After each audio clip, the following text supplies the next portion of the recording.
Ladies and gentlemen, ramdam nyo ba kung gaano kayo kamahal ng karelasyon nyo? Hello guys! So, ang topic natin for today, eto, mga senyales na mas mahal ka ng iyong karelasyon kaysa sa inaakala mo. So, kung nakaka-relate ka, panoorin mo ito.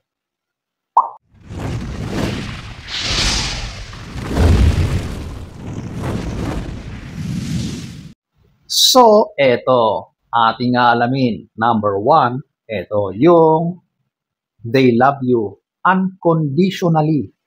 Alam nyo kasi sa panahon ngayon, marami ang pumapasok sa isang relasyon, pero marami silang demands, marami silang kondisyon. Kung hindi mo kayang tapatan, hindi mo kayang ibigay yung mga kondisyon na yon, wala. Hindi yan makikipagrelasyon sa iyo. Ibig sabihin, hindi yun pagmamahal. Di ba? Ang tunay na pagmamahal, tanggap na tanggap ka niya kahit ano paman ang kalagayan mo, ang sitwasyon mo sa buhay.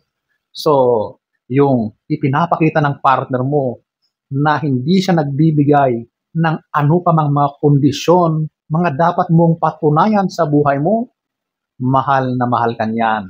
Hindi mo akalain na ganyan pala ang pagmamahal sa iyo ng tao na yan. Dapat mong ingatan ang ganyang kapareha or karelasyon dahil tunay ang kanyang pagmamahal sa iyo. Number 1. Number 2, ito yung supports you unconditionally. So, similar ito sa number 1. Walang mga kondisyones sa pagmamahal at sa mga pagsuporta sa iyo. Yung iba kasi, gagawa sila ng pabor, pero may kapalit, di ba? Madalas ganyan ang sitwasyon. Kahit sa mga magpa-partner, sasabihin ng isa, sige gagawin ko yan, pero dapat ganito, ganito, di ba? Ganyan yan eh. Pero kapag yung partner mo ay ginagawa niya ang mga bagay na walang kapalit, walang kondisyon, mahal na mahal ka niyan. Yung suporta niya sa iyo ay unconditional. Ibinibigay niya yon dahil mahal ka niya, dahil kasama ka niya, dahil parte ka niya ng kanyang buhay. Okay? So, kapag ganyan ang partner mo, nako, maswerte ka kasi tunay ang kanyang pagmamahal sa iyo. Number 2. Number 3, they are always there for you. Andyan siya lagi para sa iyo. Alam nyo, maraming mga relasyon, kapag meron ng problema, biglang naglalaho or biglang nawawala ang isa. Nandyan ulit siya kapag alam niya na ayos na.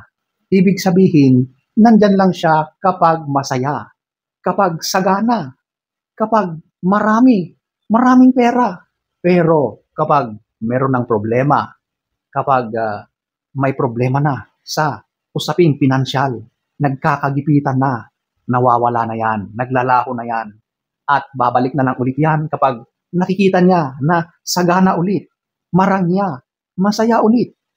Nako, yung mga ganyang pakikitungo sa iyo ng iyong karelasyon, wala yan, basura yan. Dapat yan ay sinisipa na agad yan, di ba?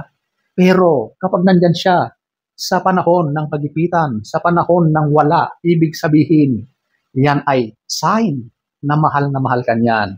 Hindi mo akalain na hanggang sa ganyang kagipitan ay nandyan siya. Yan talaga ang tunay na nagmamahal. Okay? So, ayan po, ang number 3. Number 4, eto, yung they celebrate your success. Alam mo, sa isang relasyon, kapag ang iyong kapareha, kapag yung karelasyon mo ay nagtagumpay sa kanyang mga ginagawa sa araw-araw, meron siyang ginawa na naging matagumpay siya, yung kapareha na yan ay sobrang masaya. Proud na proud siya sa tagumpay ng kanyang kapareha. Nako, ibig sabihin, tunay na nagmamahal yan.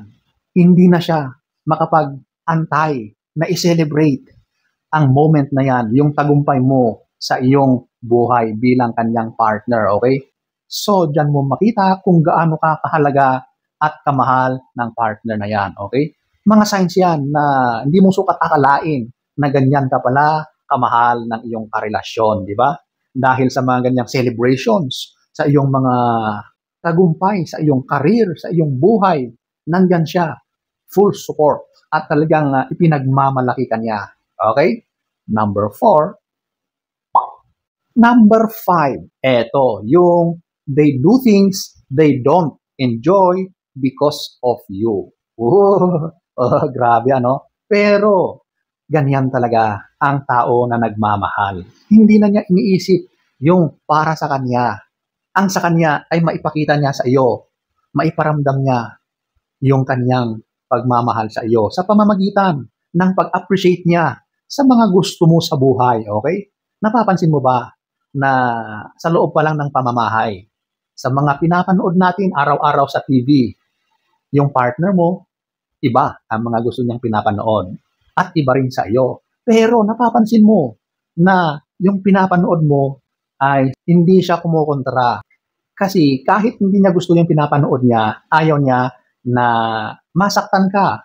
Siyempre, kapag nag-aagawan na kayo ng remote, di mayroon nang hindi pagkakaintindihan kapag ganyan.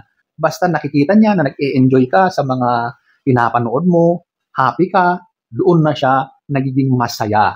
So, kung ano man yung mga gusto mo, sinusuportahan niya yon, okay? Kahit ayaw niya, ay isinasacrifice niya yung personal na mga kagustuhan niya para lang sa iyo.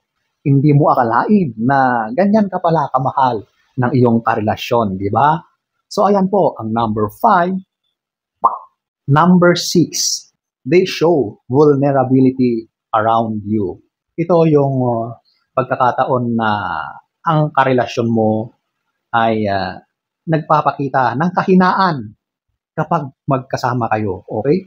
So, nag-open up siya, nagsasabi siya ng kanyang mga saloobin, ng kanyang mga fears. Kahit anuman ay ino-open up niya sa iyo, ibig sabihin ay napaka-comfortable na siya sa iyo at yung trust niya sa iyo ay buong-buo. Nagtitiwala siya sa iyo kaya nilalahad na niya yung mga saloobin niya kung ano yung mga nararamdaman niya. Okay? So, kapag ginagawa ng kapareha mo yan, ibig sabihin ay ikaw ay kanyang minamahal. Okay? So, ayan po ang number 6. Number 7, they are willing to compromise. Ang magkarelasyon, may kanya-kanyang individuality yan. Hindi lahat ay nagkakasundo. May mga personal na kagustuhan, iba-iba ang preferences sa pagkain, iba ang mga gusto. So, napakaraming differences sa magkarelasyon. Pero, dito pumapasok yung compromise. Kayong dalawa ay nagsasalubong sa gitna. Nagkakaroon kayo ng common ground para magkasundo kayo, okay? Mahirap sa isang relasyon na puro na lang kayo kontra. Wala kayong similarities, di ba? Kahit ganyan ay inaayos nyo. Siguro by schedule na lang, di ba? O ngayon, ganito ang gagawin natin, bukas naman sa akin ha. O, di ba? Kumbaga nasa mabuting pag-uusap lahat yan. Ganyan talaga sa isang relasyon.